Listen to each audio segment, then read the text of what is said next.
నా పేరు సదాపంగా. నేను కామారెడ్డి జిల్లా నుండి వచ్చాను.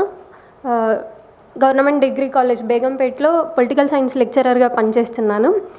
ఈరోజు నా కవితా శీర్షిక అంతర్మదనం.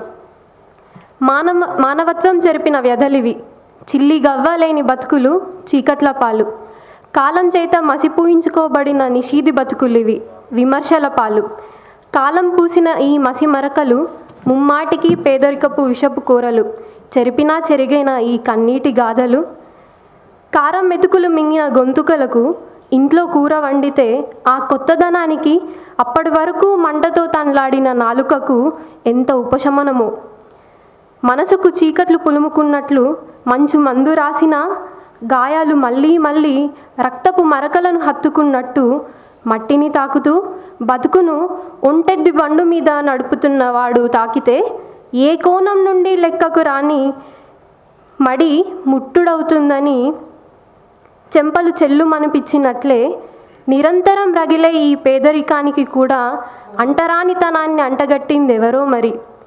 ఇసుకను పిసికితే ముద్ద కానట్టు పొడి పొడి మనసులెప్పుడూ మానవత్వాన్ని కప్పుకోలేవు. Thank you.